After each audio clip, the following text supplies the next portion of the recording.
오늘 우리에게 주신 하나님의 말씀 이사야 11장 1절로 9절까지의 말씀입니다. 하나님의 말씀을 저와 한 절씩 교독하시고 마지막 절 함께 읽겠습니다. 제가 1절 읽겠습니다. 이새 줄기에서 한 싹이 나며 그 뿌리에서 한 가지가 나서 결실할 것이요 그의 위에 여호와의 영 곧 지혜와 총명의 영이요 모략과 재능의 영이요 지식과 여호와를 경외하는 영이 강림하시리니 그가 여호와를 경외함으로 즐거움을 삼을 것이며 그의 눈에 보이는 대로 심판하지 아니하며 그의 귀에 들리는 대로 판단하지 아니하며 공의로 가난한 자를 심판하며 정직으로 세상의 겸손한 자를 판단할 것이며 그의 입에 막대기로 세상을 치며 그의 입술의 기운으로 악인을 죽일 것이며 공의로 그의 허리띠를 삼으며 성실로 그의 몸에 띠를 삼으리라. 그때 이리가 어린 양과 함께 살며 표범이 어린 염소와 함께 누우며 송아지와 어린 사자와 살찐 짐승이 함께 있어 어린아이에게 끌리며 암소와 곰이 함께 먹으며 그것들의 새끼가 함께 엎드리며 사자가 소처럼 풀을 먹을 것이며 젖먹는 아이가 독사의 구멍에서 장난하며 젖된 어린아이가 독사의 굴에 손을 넣을 것이라. 함께 읽겠습니다. 내 거룩한 산 모든 곳에서 해됨도 없고 상함도 없을 것이니 이는 물이 바다를 덮음같이 여호와를 아는 지식이 세상에 충만할 것임이니라. 아멘. 제가 한번 기도하고 말씀 나누겠습니다. 하나님 감사합니다. 오늘도 이 저녁에 저희들을 거룩한 예배 자리로 인도하여 주시고 주님 앞에 전심으로 찬송하게 하신 하나님을 찬양합니다. 이제 주의 말씀 앞에 서는 시간이 되었사오니 주여 우리에게 들을 귀를 주시고 옥토와 같은 마음을 주시며 하늘의 음성을 부어 주셔서 오늘 모두가 하나님의 말씀을 받는 은혜가 있도록 축복하여 주시고 그 말씀 붙잡고 우리의 삶의 현장 가운데 하나님의 나라를 세워가는 거룩한 믿음의 결단이 있게 하여 주시옵소서. 그렇게 도우실 주님 믿고 감사드리며 예수님의 이름으로 기도드리옵나이다. 아멘. 저는 오늘 하나님 나라 임하소서, 하나님 나라 임하소서라는 제목으로 우리 이사야의 말씀을 전하도록 하겠습니다. 오늘 여러분 다 아시는 것처럼 중요한 선거, 대선이 있었습니다. 그리고 아마 지금쯤 출구조사 발표가 났겠죠. 아까 저도 굉장히 궁금했는데 찾아보진 않았습니다. 마음이 흔들릴까 봐. 자정쯤에 누가 당선될지 윤곽이 잡힌다고 하죠. 특히 두 후보와 그 후보들을 지지하는 국민들의 열의가 정말 대단했습니다. 그래서 오늘 밤 아마 두 진영 가운데 아주 극심한 희비가 갈릴 것으로 예상이 됩니다. 새로운 시대에 대한 기대가 크지만 또한 걱정이 큰 것도 사실입니다. 어느 후보가 당선이 되든 이 선거의 후유증이 아주 작지 않을 것 같은 것이죠. 그래도 보면 두 진영 모두가 이 나라를 아끼고 또 사랑하고 염려하는 마음은 같은 것일 것입니다. 이번 선거와 이후의 상황을 맞이하는 우리 믿는 자들의 태도는 어떠해야 할까? 이 말씀을 준비하면서 깊이 고민이 되었습니다. 단순히 어느 정당, 어느 후보를 지지하는 것만으로는 충분하지 않을 것입니다. 오늘 우리가 이번에 어떤 후보가 대통령이 될지도 중요하지만 정말 중요한 것은 무엇입니까? 이 어려운 이 과정 가운데 또 이 중요한 기록 가운데 우리 여호와 하나님께서 우리나라와 함께 해주셔야 할 줄로 믿습니다. 그래서 우리는 성경의 말씀을 기억할 필요가 있습니다. 우리 잠언 16장 33절 말씀 한번 같이 읽어볼까요? 시작. 제비는 사람이 뽑으나 모든 일을 작정하기는 여호와께 있느니라. 아멘. 믿으십니까? 오늘 우리의 선택과 결정도 참 소중하죠. 그러나 우리는 인정해야 합니다. 우리는 때로 실수하기 쉽고 때로 그릇된 결정을 내리기 쉬운 연약한 존재라는 것입니다. 그렇기 때문에 우리는 이번 과정을 두고 하나님께 기도해야 하는 것입니다. 우리가 제비를 뽑지만 그 모든 일의 결정이 여호와께 있음을 기억하고 실수가 없으신 하나님께서 이 모든 상황과 이 나라를 다스리시고 인도하시도록, 그래서 우리의 연약함과 갈등과 시행착오에도 불구하고 하나님의 뜻이 우리 나라를 이끄시도록 우리가 기도해야 할 줄로 믿습니다. 그리고 또 한 가지, 이 어려움의 때, 혼돈의 때에 우리는 무엇보다 여호와의 말씀, 하나님의 말씀에 귀 기울여야 되는 사람인 줄로 믿습니다. 이 시간 개표 방송이 아니라 하나님 앞에 나오신 모든 분들을 축복합니다. 선거가 다가 아니죠. 그 후에 지금 이 분열과 상처로 얼룩진 이 나라가 어떻게 다시 화합하여 함께 나아갈 수 있을지 어려운 과제가 남아 있습니다. 우리는 어려운 선택과 기로에 놓일 때 하나님을 의지하는 사람들인데, 그것은 다름이 아니라 우리에게 주신 그 하나님의 말씀을 가까이 하는 것과 아주 밀접한 관계가 있는 것이죠. 성경에 어느 정당 어느 후보를 지지하라라는 말은 없지만 성경에 보면 여러 왕들과 여러 나라들의 흥망성쇠에 관한 이야기들이 있습니다. 어떨 때 나라가 아름답게 또 강하게 세워졌고, 또 어떨 때 나라가 깨어지고 또 분열하고 나누어졌는지, 사무엘상하, 열왕기상하, 역대상하 모두 다 그런 말씀이죠. 다윗, 솔로몬, 아합, 요시야, 히스기야, 또 모세, 여호수아, 기드온, 다 이런 지도력과 또 이 나라의 운명에 대한 말씀이 담겨 있습니다. 또 오늘 우리가 읽은 본문, 오늘 우리가 읽은 본문도 참 중요한 본문이죠. 무엇이냐면 하나님께서 꿈꾸시는 나라가 어떠한 나라인지를 우리에게 가르쳐 주신 본문이기 때문입니다. 성경은 우리가 어느 시대 어느 장소에 있든지 꿈꾸고 바라고 소망해야 할 그 나라가 어떤 나라인지를 가르쳐 주고 있는 것입니다. 바로 장차 메시아가 오셔서 이룩하실 그 하나님의 나라인 것입니다. 오늘 이사야 11장의 시대 상황은 굉장히 암울했습니다. 아수르에서 북이스라엘이 멸망을 당하고 남유다도 멸망을 당한 위기 가운데 있었습니다. 북이스라엘과 남유다가 서로 갈등하고 또 이렇게 다투다가 결국은 찢어지고 나눠진 그런 분열의 상황이었습니다. 그러나 오늘 이사야는 정말 한 치 앞도 내다볼 수 없는 그 사회적, 정치적, 국가적 위기 가운데 하나님께서 보여주시는, 그 눈을 열어 보여주시는 하나님 나라의 비전을 바라보고 있는 것입니다. 오늘 우리가 함께 본문의 내용을 살피는 가운데 우리 안에 그 나라에 대한 소망이 다시 피어나기를 축복합니다. 우리의 투표 결과에 상관없이 우리는 영원한 소망과 기대를 가지고 꿈꾸며 함께 이루어가야 할 하나님 나라의 소망이 있는 자들인 줄로 믿습니다. 오늘 이 밤에 우리의 예상과 기대가 어떠하든지 그것을 뛰어넘는 하나님 나라의 꿈과 소망을 가지고 이 조국 대한민국을 위해서 함께 기도할 수 있는 저와 여러분 되기를 축복합니다. 먼저 그 나라를 어떻게 말하고 있습니까? 그 나라는 작은 희망의 싹으로 시작되는 나라다라는 것입니다. 우리 1절 말씀 한번 같이 읽겠습니다. 시작. 이새 줄기에서 한 싹이 나며 그 뿌리에서 한 가지가 나서 결실할 것이요. 하나님의 나라를 묘사하시는데 그 나라가 어떻게 시작되느냐? 한 줄기에 피어난 작은 싹으로 묘사되고 있습니다. 본문은 장차 임할 메시아의 나라, 하나님의 나라가 이새 줄기에서 나오는 작은 싹으로 시작된다고 말하고 있는 것입니다. 하나님의 나라를 그 시작이 하나님의 나라는 결코 크거나 화려하지 않다는 것이죠.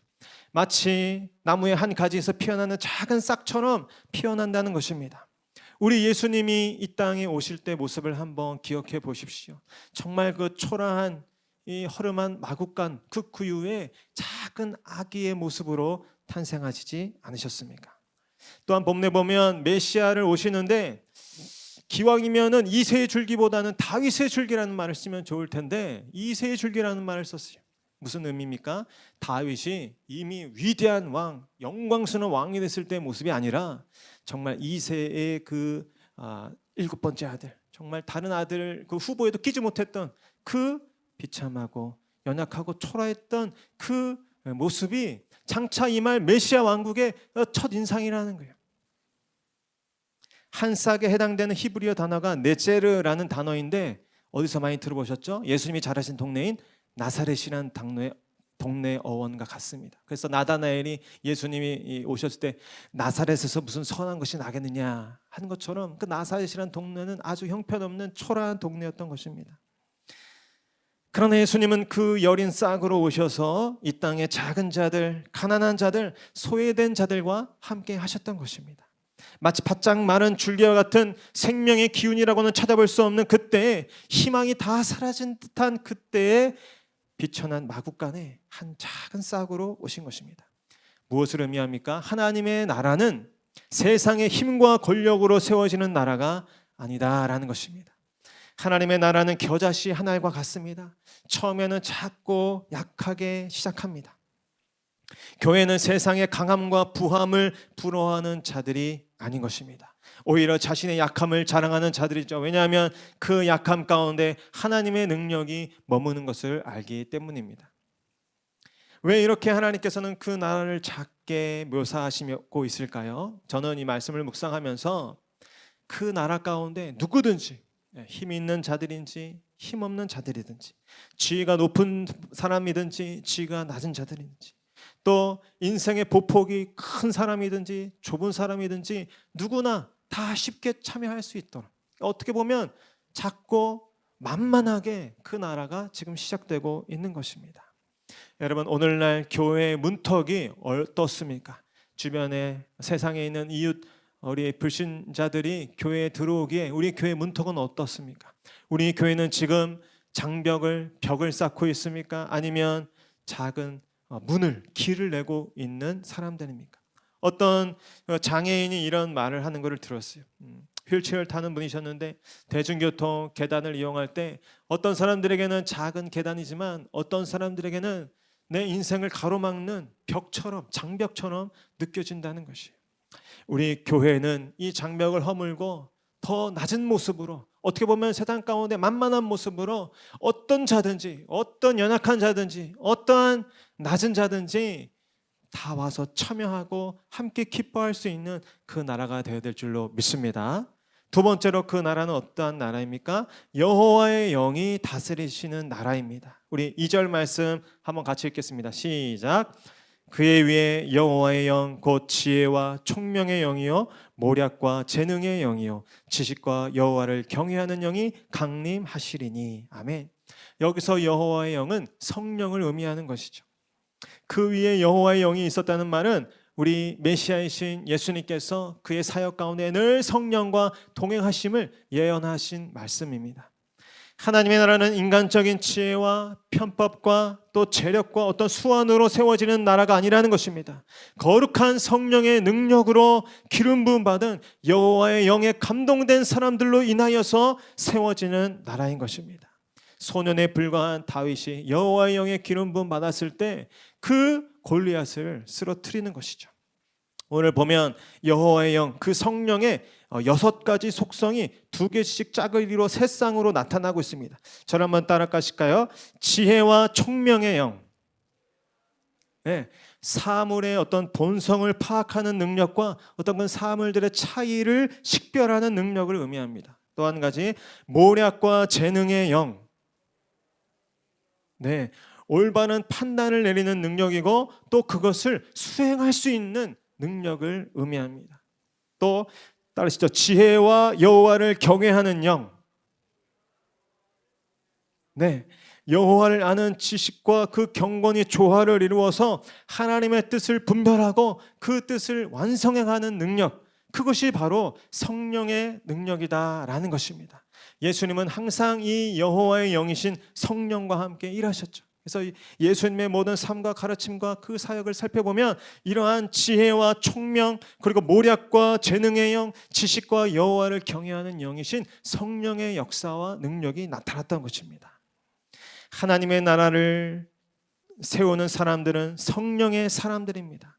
인간적인 술수와 방법이 아니라 거룩한 영이신 성령님이 다스리시고 함께 하심으로 이 시대와 역사 가운데 예리한 통찰과 분별을 가지고 성령님이 다스리시는 가운데 하나님이 일하시는 일이 무엇이고 하나님이 운행하시는 그 뜻을 이해할 수 있는 지혜와 또 모략과 총명으로 충만한 사람, 오늘 우리 목양교회가 이러한 다음 세대, 이러한 성령의 충만한 여호와의 영의 충만한 인재들을 길러내야 할 줄로 믿습니다. 그리고 또한 우리가 선출한 그 후보, 그 대통령이 정말 너무나 연약함이 많잖아요. 부족함이 많잖아요. 그것을 비방하고 탓하기보다 우리는 연약한 그 인생 가운데 여호와의 영이 부어져서 정말 이 지혜와 총명으로 이 나라를 분별하고 다스릴 수 있도록 정말 이 지식과 또 이 모략을 가지고 정말 국민들을 잘 섬길 수 있도록 이 대통령과 또 이 강요들을 위해서 우리 믿는 사람들이 함께 중보해야 될 줄로 믿습니다. 성경은 그래서 누구보다도 이 국가 지도자를 위해서 중보하라고 하는 것입니다. 그 어느 때보다 정말 우리 가운데 하나님의 영으로 감동된 성령의 일꾼들이 필요한 시대인 줄로 믿습니다. 우리 또 한 가지 그 나라는 어떠한 나라입니까? 공의롭게 심판하고 정직하게 판단하는 나라입니다. 우리 3절 같이 읽겠습니다. 시작. 그가 여호와를 경외함으로 즐거움을 삼을 것이며 그의 눈에 보이는 대로 심판하지 아니하며 그의 귀에 들리는 대로 판단하지 아니하며. 3절에 보니까 그가 여호와를 경외함으로 즐거움을 삼는다라고 했는데 원어를 보면 메시아이신 예수 그리스도께서 여호와를 경외하는 것으로 그의 호흡을 삼는다, 그의 생명을 삼는다라고 말하고 있습니다. 또한 그의 눈에 보이는 대로 판단하지 않고 그의 귀에 들리는 대로 심판하지 않는다라고 말씀하셨죠. 제대로 된 심판과 제대로 된 판결이 이루어지는 나라, 그 공의로운 나라가 바로 하나님의 나라다라는 것입니다. 사람의 판단력과 또 분별력은 얼마나 편견과 오류에 빠지기 쉽습니까? 이번에 이 선거를 치르면서 우리가 뉴스와 이 미디어 여러 기사들을 접하면서 얼마나 혼란스러운지 몰라요. 그래서 눈에 보이는 대로만 또 귀에 들리는 대로만 판단할 수가 없는 것이죠. 하나님 앞에 정말 바른 판단력과 분별력을 주시도록 기도해야 될 때인 줄로 믿습니다. 이 나라가 그릇된 언론의 어떤 가짜 뉴스들, 그런 찌라시들에 의해서 현혹되지 않게 하시고 하나님의 인도함을 받게 해달라고 또한 우리는 기도해야 하는 것이죠.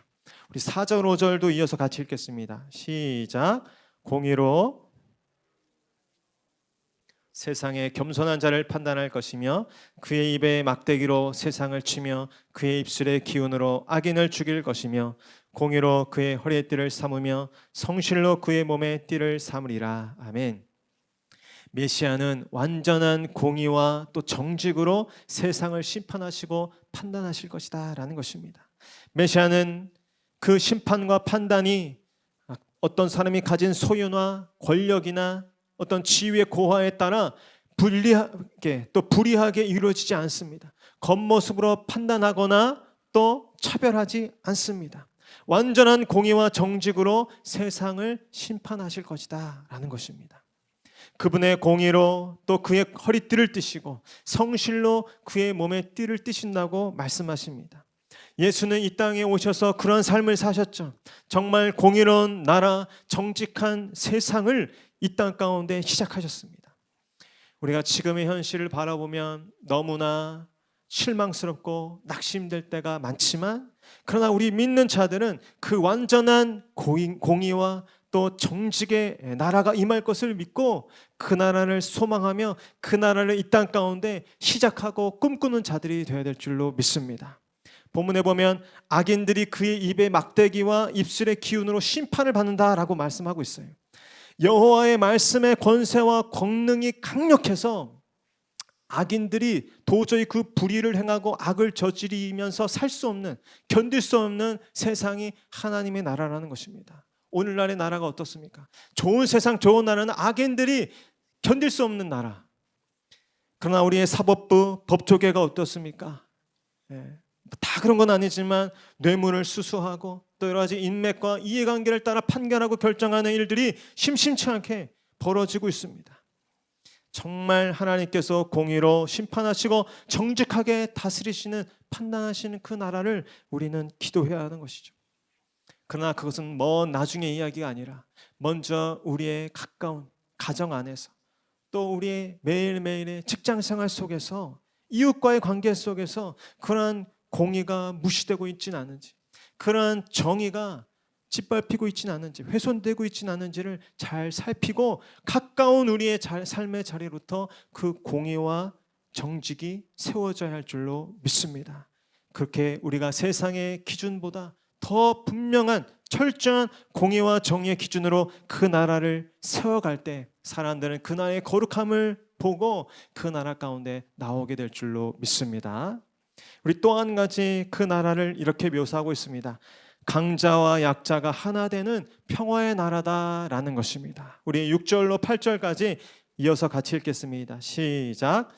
그때 이리가 어린 양과 함께 살며 표범이 어린 염소와 함께 누우며 송아지와 어린 사자가 살찐 짐승이 함께 있어 어린아이에게 끌리며 암소와 곰이 함께 먹으며 그것들의 새끼가 함께 엎드리며 사자가 소처럼 풀을 먹을 것이며 젖먹는 아이가 독사의 구멍에서 장난하며 젖된 어린아이가 독사의 굴에 손을 넣을 것이라. 아멘. 오늘 여기 보니까 동물들의 세계 이야기가 나오는데 이거는 단순히 어떤 사파리의 어떤 세상을 이야기하는 것이 아니고 우리가 살아가는 이 모든 이 세상, 이 사회, 그 모든 관계에 대한 말씀입니다.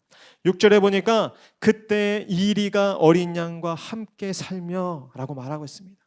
장차 도래할 그 메시아 왕국은 타락으로 인해서 파생된 온갖 무질서와 양육강식의 혼돈이 제거되고 온전한 평화가 넘치는 곳으로 오늘 소개되고 있는 것입니다. 심지어 타락한 세상에서는 상극일 수밖에 없는 그 천적인 동물들이 메시아 왕국에서는 서로 사이좋은 공존할 수 있는 관계가 된다는 것입니다. 죄로 인해서 왜곡되고 파괴된 원창조의 그 세계가 메시아의 오심으로 인해서 모든 죄가 완전히 제거되고 그 아름다움과 평화를 회복할 것임을 우리에게 가르쳐주고 있습니다. 또한 7절에 보면 어떻습니까? 사자가 소처럼 풀을 먹을 것이다 라고 말씀하고 있습니다. 장차 도래할 왕국에서는 자신의 먹이를 위해 다른 동물들을 죽이는 그런 야수들의 잔인한 본성이 제거되고 사라질 것이라는 것입니다. 그들의 식성이 초식성으로 변화되는데 이로써 근원적인 폭력성까지 제거될 것임을 보여주고 있습니다. 또 8절은 어떻습니까? 젖먹는 아이가 독사의 구멍에서 장난질한다라는 것입니다. 여기 보면 어린 유아와 독사는 가장 무력한 존재와 가장 잔인한 존재를 상징하는 지극히 대조적인 비교입니다. 죄로 인해 저주받은 이 세상에는 서로 원수되어 적대적인 관계일 수밖에 없는 존재들이 메시아 왕국에서는 그들을 원수로 만들었던 죄의 요소가 완전히 제거되어서 서로 평화의 관계 속에서 해함 없이 지낼 것임을 예언하고 계신 것입니다. 본문은 원수된 관계의 화해를 이루는 메시아 왕국의 그 성경적 묘사에 대해서 말씀하고 있습니다.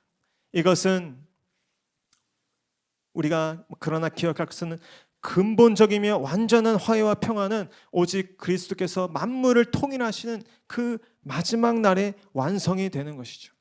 그러나 그렇게 해서 우리가 그 나라를 손 놓고 있는 것이 아니라 이 마지막 완성의 날이 이루어질 것을 믿는 하나님의 백성들은 우리가 살아가는 이 현재의 삶의 현장에서 그 나라를 먼저 삶으로 보여주고 또 실천하는 자들이 되어야 하는 것입니다.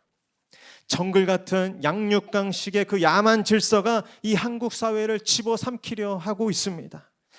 상대방을 죽이지 않으면 죽임을 당하고 마는 그런 폭력성, 그런 잔인성이 사회 곳곳에 우리 어린아이들, 초등학교, 중학교, 우리 청소년 할 것 없는 그 학교 가운데 이미 청년들의 그 진로와 취업의 과정 가운데 직장 세대, 우리 직장 다니는 우리 기성 세대들의 그 모든 사회 속에서 이미 그 양육강식의 어떤 야만적인 맹폭성과 그 폭력성이 지금 너무 가득한 것이죠. 그러나 우리는 그 평화의 나라, 강한 자와 약한 자가 함께 손잡고 공생하며 공존할 수 있는 그 나라를 하나님이 꿈꾸시고 하나님이 그 나라를 이루길 원하신다는 그 하나님의 꿈을 알기 때문에 우리는 이 세상의 그 야만적인 그 폭력성과 그 배제성과 그 폭압성을 거절하고 서로 함께 공존하고 또 공생하는 그런 평화의 나라를 이루어야 할 줄로 믿습니다. 마지막으로 그 나라는 어떤 나라입니까? 온 땅에 여호와를 아는 지식이 충만한 나라입니다. 우리 9절 말씀 같이 읽도록 하겠습니다. 시작. 내 거룩한 산 모든 곳에서 해함도 없고 상함도 없을 것이니 이는 물이 바다를 덮음같이 여호와를 아는 지식이 세상에 충만할 것임이니라. 아멘. 우리 9절은 메시아께서 다스리실 그 나라는 압제자에 의한 불의와 횡포로 인해 약한 자들이 해를 입고 상처를 받는 이 땅의 나라와 같지 않은 나라라고 우리에게 가르쳐주고 있습니다. 이 예언이 선포될 당시에 여러 문서들과 자료들 가운데 고아와 과부가 가난한 자라는 이유만으로, 약한 자라는 이유만으로 불의한 판결과 대우를 받던 시대였다는 것을 보게 됩니다. 힘 있는 자들이 힘없는 자들을 물건 취급해도 아무도 개의치 않는 그런 시대였죠. 그렇기 때문에 이 예언은 당시에 경건한 자들, 인내하는 자들에게 말할 수 없는 위로의 말씀이었습니다. 오늘날 우리도 마찬가지입니다. 우리의 이웃이 가난하다는 이유로 소외되거나 차별받으면 안 될 것입니다. 지위가 낮다는 이유만으로 그렇게 무시당해서는 안 될 것입니다. 우리의 자녀들이 장애가 있다고, 또 외모가 좀 다르다고, 아니면 성적이 나쁘다고 그 인격도 무시를 당하고 그렇게 멸시를 당해서는 안 될 것입니다. 힘이 있고 지위가 있고 가진 것이 많다고 사람들을 함부로 여기고 그렇게 물건처럼 여기는 세상이 되어서는 안 될 것입니다. 오늘 물이 바다 덮음같이 여호와를 아는 지식이 세상에 충만할 것임이라. 여호와를 아는 지식이 무엇입니까? 여호와와 그 하나님, 또 그분의 말씀에 대한 사랑과 존경이 가득한 그 세상을 말하는 것입니다. 여호와 하나님께 대한 경외심과 그분의 말씀에 대한 순종하고자 하는 그 의지와 욕구로 가득 차서, 그 생명이 가득 차서 아무도 해함을 당하거나 불의한 일을 겪거나 또 차별받거나 무시받지 않는 그런 공의와 평화의 세상. 그때가 되면 여호와께서 그 의로운 말씀을 따라 이 온 세상을 성실하게 다스리기 때문에 모든 피조물들이 온전한 평화를 누리게 될 것이라는 약속의 말씀입니다. 모든 나라, 모든 민족이, 그 열방이 주님께로 돌아올 것이고 그분의 말씀으로 다스림과 통치를 받게 될 것이다 라는 것입니다. 이 예언의 선포가 저와 여러분들에게 강력한 비전의 메시지로 다가오기를 축복합니다. 지금은 불의와 불법이 곳곳에 가득하지만 우리가 여호와의 말씀의 그 권세와 권능을 강력하게 품고 정말 우리의 모든 세포마다, 우리의 모든 삶의 영역마다 주의 그 말씀으로 강력하게 무장하여서 이 강팍한 세상, 이 악의 질서가 가득한 세상 가운데 나아가 여호와를 경외하는 그 마음, 그 여호와의 말씀을 존중하고 높이는 그 마음으로 나아갈 때 이 땅 가운데 물이 바다 덮음같이 언젠가 여호와의 지식이 온 땅 가운데 충만한 그 세상이 올 줄로 믿습니다. 우리는 그 세상의 시작 가운데 있습니다. 지금은 마치 작은 싹이 피어나는 것 같은 연약하고 초라한 모습이지만 그렇지 않습니다. 하나님의 섭리 가운데 마침내 여호와의 영이 부어주셔서 이 교회를 통하여 우리 작은 성도님들 한 분 한 분의 삶을 통하여 그 나라가 세워질 줄로 믿습니다. 공의롭고 정의로운 세상, 정말 아무도 악한 그 일들 때문에 상함을 받거나 폐를 겪지 않아도 되는 그런 진정한 평화의 나라, 그 진정한 샬롬의 나라가 이 땅 가운데 반드시 임할 줄로 믿습니다. 이 사실을 믿고 낙심하지 않은 저와 여러분 될 수 있기를 축복합니다. 눈에 보이는 현상 때문에 마음이 꺾이지 않는 저와 여러분 될 수 있기를 축복합니다. 어떤 상황에서도 성령을 의지하여서 그때그때마다 지혜의 영을, 또 모략의 영을, 또 여호와를 경외하는 그 지식의 영을 구하면서 우리의 삶에 마주하는 세상의 질서, 그 세상의 폭력 앞에 당당하게 맞서서 하나님의 공의와 정의와 평화를 나타낼 수 있는 저와 여러분, 그리고 우리의 교회들이 될 수 있기를 축복합니다. 우리 그 마음을 가지고 함께 그 나라를 소망하며 찬송하겠습니다.